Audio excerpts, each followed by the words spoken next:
Hi, hello mga kanguso. So for today's video naman, i-share ko naman sa inyo ang aking insaladang pako. Ayan ang aking mga ingredients.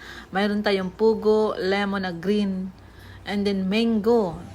Ayan, so nagpakulo ako ng pugo na eggs. Ayan. So next, i-ano natin yung himay-himayin natin yung mga pako. So dahil marami-rami yan at konti lang yung ating makukuha, so, yan lang po yung paiksiin muna natin siya. Shout out muna guys sa ating viewers, my solid supporters. Ayan. So, i-follow niyo ako guys sa aking page, net channel, and then sa aking Facebook account, Jonette Baloncio. So, don't forget guys to subscribe doon sa aking page dahil na-monetize na din yon. Yung content hindi pa. Ayan. So, thank you guys kay Lolo Mets dahil kahit paano ay mayroon na rin tayong earnings doon. Kahit konti. So, paunti-unti lang mayroon na rin. So, ayan guys, hinimay-himay ko yan yung ating pako. Ayan. Yung mga matitigas niyan or yung mga matatanda na nakaano dyan ay hindi na natin kasama. Dahil matigas na yon pag kinain. Mas maganda yung mga kulot-kulot pa. Yun ang masarap dyan sa pako. So, masarap din siya lagyan ng gata or gawing ukoy. So, this time, gagawin ko siya na ensalada dahil mayroon akong mango. So, ang iba naman guys, para magkalasa, suka yung ginagamit nila sa kanilang sauce. So, ako, ginamit ko dyan is mango para masarap. So, diskartehan lang guys talaga ang pagluluto niyan. Or, hindi naman tayo guys master cooking, hindi naman tayo chef para ano tayo sa ibang tao. Tayo po ay may kanya-kanyang pagluluto. Yan po na ginagawa ko is for content purposes only. So, dyan po sa ating mga disclaimer. Ayan, so, hanggang sa matapos yan, ay hinimay-himay ko talaga siya. So, dapat talaga, pagagawa tayo nito, ay matyaga tayo maghimay-himay. Parang malunggay din. Hinihimay-himay yung malunggay. Tinatanggal sa tangkay. Ayan. Alin? So, kapag may tiyaga, ayan, may nilaga sa ating paghimay-himay ng pako. So, ayan. Pagkatapos niyan, ay nagpaano na ako dyan guys ng casserole, nagpainit ng tubig dahil yan po ay iba-blanching natin. So wag masyadong overcook, blanching style lang para nandiyan pa rin yung pagka-color green ng pako. Ayan, shout out muna guys sa ating YouTube members. Ayan. So next, ayan, hinugasan ko muna siya guys. Talagang after nung mahimay ko, hinugasan ko siya ng maigi. At pagkatapos kong hugasan, dinrain ko siya para mawala yung mga excess water. So, konti lang yung nakuha natin. So, medyo makakatipid tayo ng ulam dito kasi medyo mura lang yung pako. Ayan. So, i-drain ko siya dyan sa ating basket or yung ating salaan. Ayan. So, okay na siya. Next, ayan na nga, nagpainit na ako ng water. So, kulong-kulo na talaga siya. Saka ko iba-blanch yung ating hinimay na pako. So, ayan, ready na siya. Blanching guys yung ating pagluto niyan. Yan, sayang may natapon. So, okay lang yan. Yan. So, i-mix ko lang siya ng ganyan. So, mabilis ang luto lang yan siya, guys. Napahaba ko lang yung pag-video ko nito. Ayan, so takpan natin. Kasi kailangan sa Premier Marathon is 13 minutes. So, ayan, okay na rin yung ating egg na pogo. Ayan, so okay na siya at i-ahao na natin siya. At i-drain natin ulit yung ating water. Ayan, so napapansin nyo, papunta ako dyan sa lababo. i-drain natin yung ating hinimay na pako dahil nga na-blanching na natin yan. So, hindi ko siya guys pinakulong-kulo dahil masasayang yung pagka-green, mawawala yung pagka-green ng pako.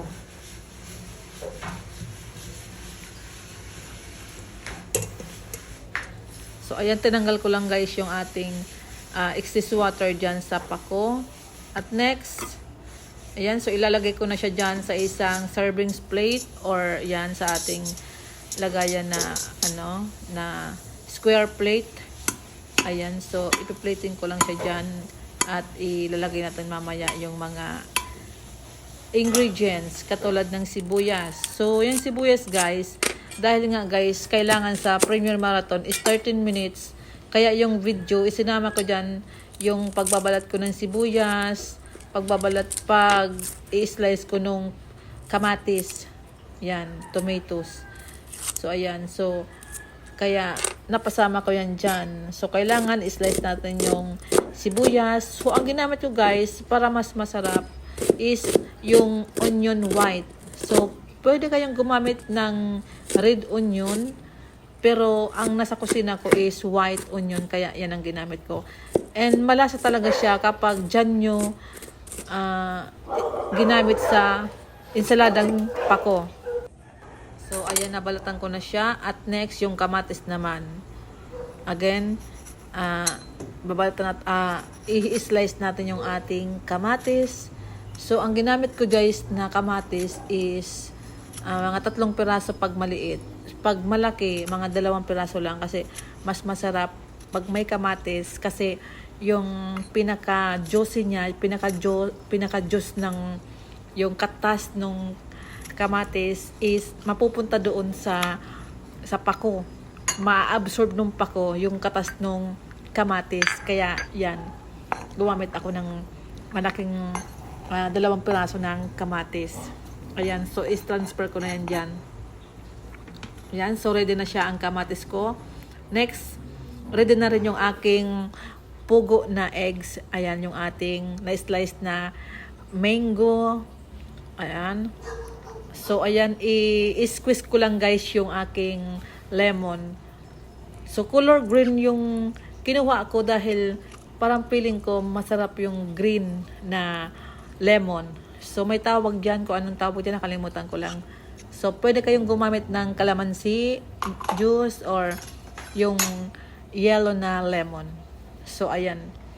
So, nahirapan ako mag-squeeze dahil maliit lang yung nakuha kong lemon. Kinamay ko na lang siya dyan. Ayan. So, ilagay natin dyan, guys. Kasi mas malasa yung lemon na green dyan sa pako. At kuwang-kuwa mo yung pag may aftertaste siya, yan, malalasahan mo talaga siya. Ayan. So, next naman, after nyan, ay lagay natin ng ayan, salt. Ayan. Tatansyahan lang natin guys yung paglagay ng asin tsaka sugar. Yan muna yung ground black pepper.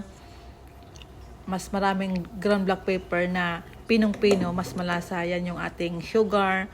So, pwede kayong gumamit ng white sugar, brown sugar. So, yan po ay wash sugar gamit ko. Ayan. So, next, ilagay na natin yung ating ayan yung ating white onion. So, pagsasama-samahin lang natin dyan. Pwede nyo guys yung pagsabay-sabayin na ilagay para isahan lang na gawa ninyo. Pero, pinag-isa-isa ko lang talaga siya. Para medyo mapahaba talaga yung video ko. Ayan. So, gumamit tayo dyan ng chopstick. Para makita nyo yung aking pagmimix.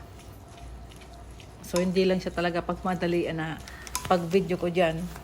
So, talagang nag-i-effort ako. Ayan. So, next, ilagay na natin yung ating kamatis. Ayan. Pwede naman, guys, gamitan ng kutsara or serving spoon sa pagmimix. Talagang gusto ko lang talaga gumamit ng chopstick.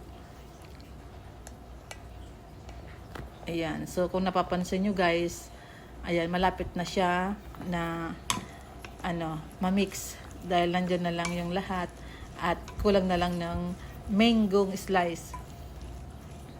Mas masarap guys gumamit kayo ng medyo hilaw na mango. So nakuha ko kasi ganyan lang, pero mas malasa na rin yan. Ayan, so hindi na siya maasim.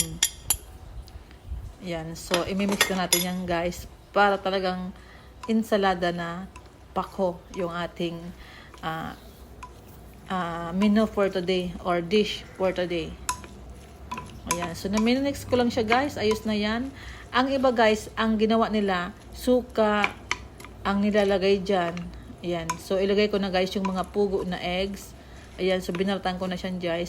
Ang iba naman guys, ginamit nila is yung red na egg, ang tawag doon.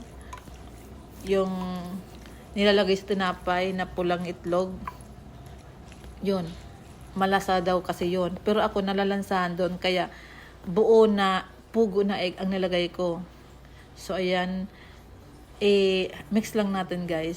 So, again, ang iba naglagay ng suka, so hindi ako naglagay ng suka dahil hindi naman white na pula ang ginamit ko. So ganyan lang, basics lang guys yung aking ginawa na ensaladang talong. So yan po ay version ko, kaya yan lang po ang aking ginawa.